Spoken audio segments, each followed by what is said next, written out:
जय बागेश्वर धाम। सभी भाइयों बहनों दोस्तों व मित्रों को मेरा राम राम। दोस्तों, आज की जो कहानी गुरुजी अपनी जुबानी सुनाने जा रहे हैं वो एक सत्य घटना पर आधारित है। अभी गुरुजी उसमें छतरपुर जिला में रहते थे, उसमें इतने विख्यात नहीं हुए थे। तो गुरुजी से मिलने एक सरदार जी आए थे दिल्ली से, जो कि वर्तमान में कनाडा में रहते हैं। उन्होंने गुरुजी को भरे दरबार में फ्रॉड बोल दिया था और कहा था आप ठन ठन गोपाल हो, आपको कुछ नहीं आता है। दोस्तों, वही सरदार जी कुछ सालों के बाद गुरुजी के सामने माफ़ी मांगते हुए, नाक रगड़ते हुए, रोते चिल्लाते हुए आए और गुरुजी के चमत्कार पर उन्होंने भरी सभा में जय जयकारा लगाया। दोस्तों, आप भी सुनिए गुरुजी की जुबानी जो चमत्कार हुआ था। जय बागेश्वर धाम।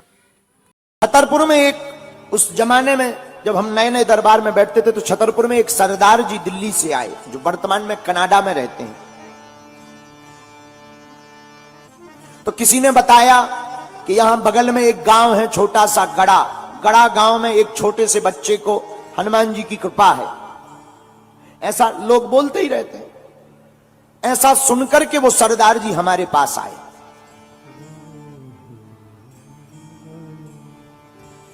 हम दरबार में बैठे हुए थे, 40-50 लोग बैठे थे।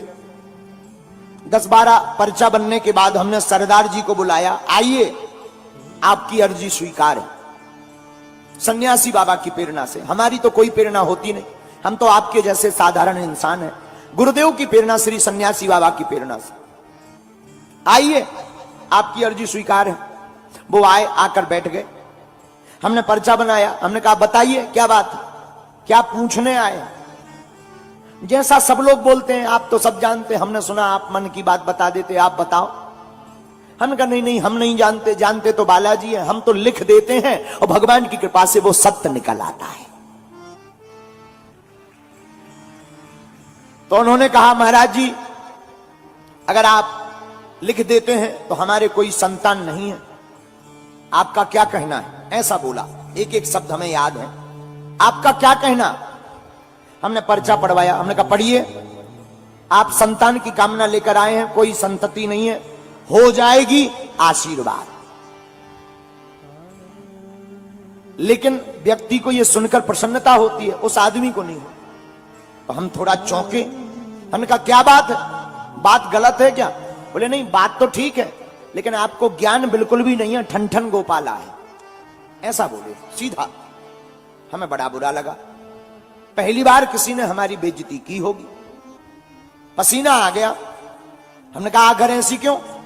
बोले आप नहीं जानते, बेफिजूली का ढोंग घुमाए घूम रहे हो, पैसा कमाने के ढंग है, केवल बातें लिख पर पाते हो। हमने कहा अब भगवान जाने। हमने कहा भाई कारण बताओ। बोले पंडित जी, आपने कहा कि जाओ संतान हो जाएगी। संतान कैसे होगी, हमारी पत्नी का तो ऑपरेशन हो चुका है गर्भाशय का, बच्चादानी का।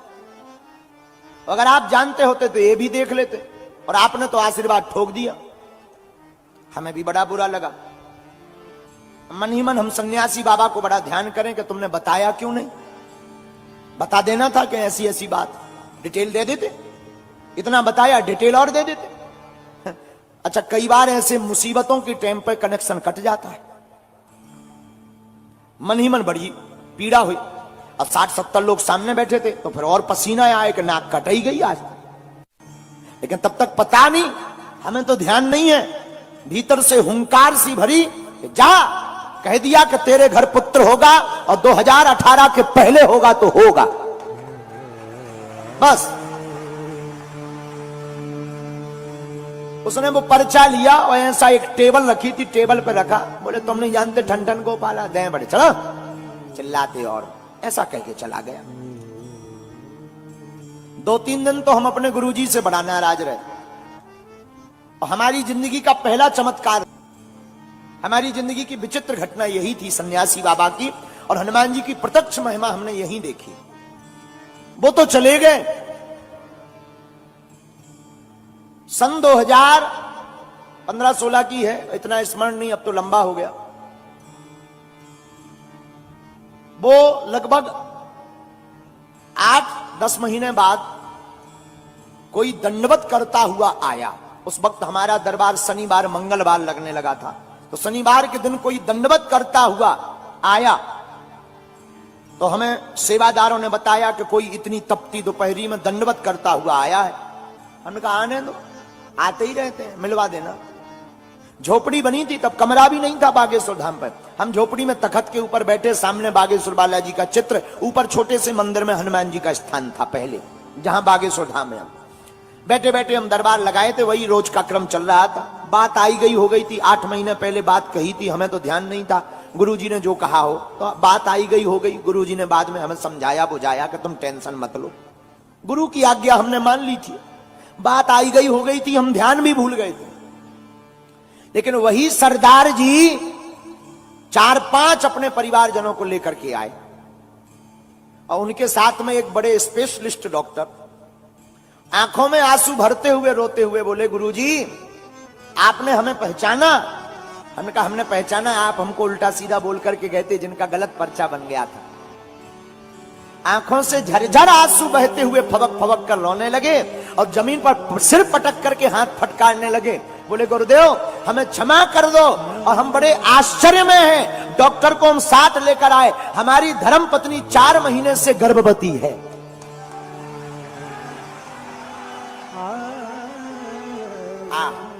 हमारी भी आंखों से झरझर आंसू बह गए, आंखें हमारी खूब डबडबा गई, और हमने खूब सन्यासी बाबा की जोर से कांपते हुए जयकारा लगाई कि धन्य है वीर बजरंगबली, आज तुमने इस गद्दी की और संत महिमा की लाज रख दी।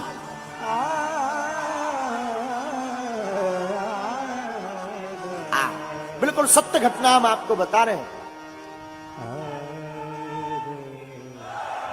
महाराज जी, वो डॉक्टर जो आए थे वो बोले, महाराज जी ऐसा संभव है? हमने कहा तुम डॉक्टर हो, तुम बताओ, हमें तो कुछ पता नहीं है, हम तो कह देते हैं, बाकी करने वाले वो बैठे हैं। महाराज आपको सुनकर बड़ा आश्चर्य लगेगा, भगवान की कृपा से 2017 में ही उसको पुत्र रत्न की प्राप्ति हुई,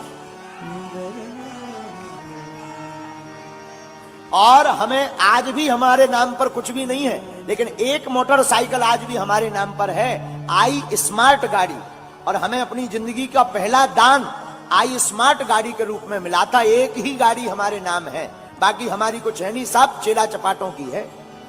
एक गाड़ी हमारे नाम है आई स्मार्ट, वो उसके पुत्र होने पर उसने अपनी तरफ से हमें दी थी।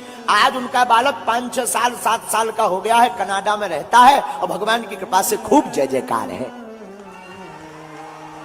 उसके बाद फिर पूरे क्षेत्र में चहुदिश चर्चे चले, बातें चली। तब हमने एक दिन अपने गुरुदेव से पूछा कि हे गुरुदेव, उसके तो गर्भाशय नहीं था, क्या संतान संभव है? बोले बेटा भजन में बहुत ताकत है, अगर नाम कीर्तन बहुत ज्यादा हो तो हनुमान जी बस में हो जाते हैं, और बस में हो जाते हैं तो उन्हें कृपा लाज रखनी पड़ती है, भक्त की जबान को पूर्ण करना पड़ता है, ये भगवान का दायित्व है। इससे हमने मान लिया कि बसत्व नाम की सिद्धि से इंसान तो छोड़ो, अब आप देवताओं को भी नाम जप करके बस में कर सकते हैं। दोस्तों वीडियो अच्छी लगी होगी तो वीडियो को लाइक करें, शेयर करें, चैनल में नए हो तो चैनल को सब्सक्राइब करना ना भूलें। जय बागेश्वर धाम।